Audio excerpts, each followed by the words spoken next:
Today I'm saying goodbye to an old friend, the Avid 11 Rack.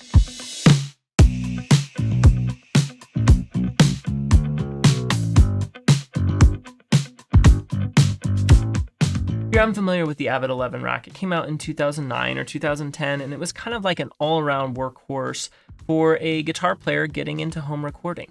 You had everything from an audio interface to a DSP amp modeler and reamp box, and it usually shipped with Pro Tools. So it was pretty cool because, if you were in that timeline, of getting into recording in the early 2000s, it kind of, filled in a lot of shoes that you would need to fill if you were getting into recording. So some of the cool features, you had right on the device a bunch of DSP modeling. And so what that meant is in the early 2000s, where DSP was still in really early stages, I think the first Apollo hadn't dropped till 2012. This was kind of on the early edge of DSP technology for amp modeling. And so it was pretty cool because, especially as computers weren't quite what they were today and are today, you could take off a lot of the CPU strain and RAM strain on your computer by using your amp models on this device instead of, running them in native plugin formats on your computer. And that's exactly what drew me to this device. I actually didn't pick this up till way later. I had seen it as a kid kind of growing up, and starting to record in the early 2000s. I had seen it in a lot of studios, kind of the orange box, basically, is what I thought of it as. And a lot of my people that I followed at the time, Graham Cochran, as many of you will know, the Recording Revolution, and Joe Gilder of Home Studio Corner. Those were some of the guys that I was following really early on. Both of these guys, had these in their racks. And so it was something that I was really familiar with, but I didn't adopt until I think it was 2018 or 2019. It was before COVID, but right before COVID. And so all those kind of records that I recorded and songs that I produced, all from artists all across the country, if you were one of those, clients or artists even that I worked with, that was primarily what my guitar tones were. So, from really 2019, I can't remember the exact date. Honestly, I think it was late 2018, early 2019 maybe.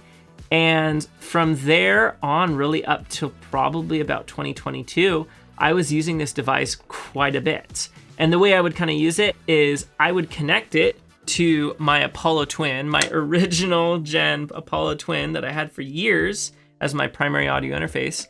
And I would connect this into the inputs of that Apollo Twin and use it to record. So I had an old Intel iMac at the time. I would use this to take some of the strain off the CPU as I was starting to get into a lot higher track counts in Pro Tools. So I didn't constantly have to print out my plugins to save on CPU and I could utilize the DSP.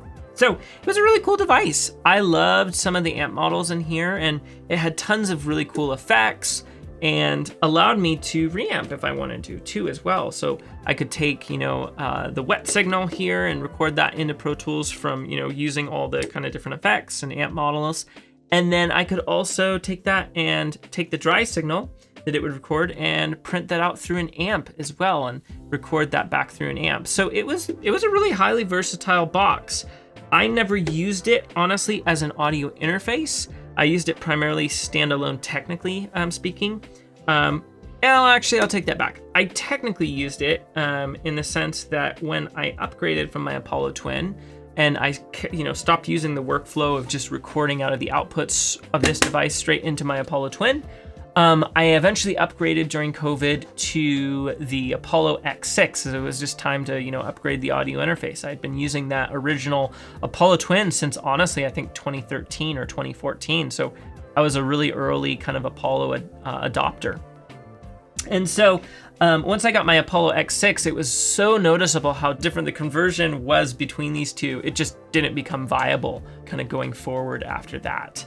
I still would use it, and that's how I kind of started using it, to be honest, was I would take the SP diff, since I had more IO on my Apollo X6, I'd take the SP diff and connect it to the SP diff on the Apollo X6, and that way I wasn't using up line inserts on that device.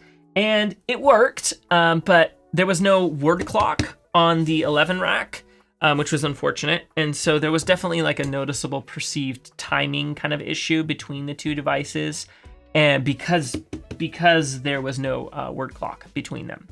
And so that was something that, you know, eventually was kind of the first kind of the things that stopped me using the device, was that very issue. I could still use it in standalone method, but it became less and less useful to me because basically in 2022, something happened where before this integrated really well with Pro Tools. Like I could actually pull this up if I connected USB to my computer, and I could actually control the device in its own control panel on my Mac. However, in 2022, of course, they discontinued support. And as I started upgrading my devices, I went fully Apple Silicon during COVID and left my iMac behind. I lost that workflow. And so it just didn't become as beneficial. The unit itself was still great and I could use it in standalone. But as things, kept on getting better with a lot of the plugins, things got more efficient, computers got more powerful. It just became less and less of a viable kind of option. And so it sat in my rack really up until now, from really 2023. I really kind of stopped using it in 2023 just because of some of those, issues.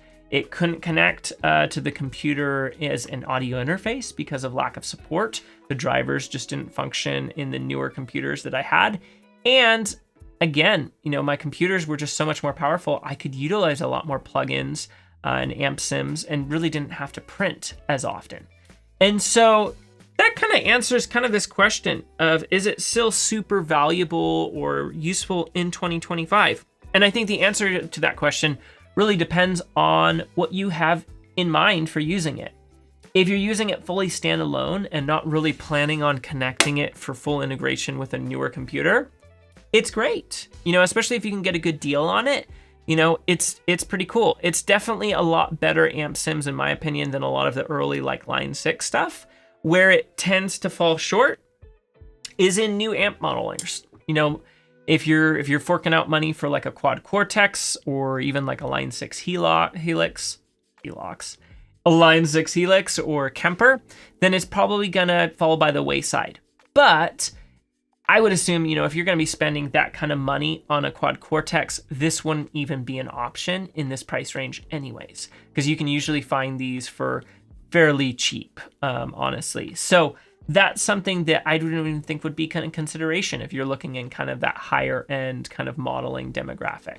So if you're not really using it for computer capabilities, it's still great. The amp modeling for its price range is pretty awesome, and so what's cool too is, again, you can connect this and use this almost as an amp head to another speaker or to another amplifier and use this as kind of your main head, with a lot of, DSP effects. If you're planning on using it as an audio interface, just because converters in audio interfaces have come so far, even if you're using kind of an older computer or older machine, I would put these converters in the audio interface probably in the realm of an early gen, maybe Focusrite Scarlett. They're not great. There's definitely a lot better for a lot less if you're planning on just using it as an audio interface, and you have kind of an older machine or you're working on a Windows machine. I think on Windows, you could probably still get the drivers to work, honestly. I just know on Mac OS,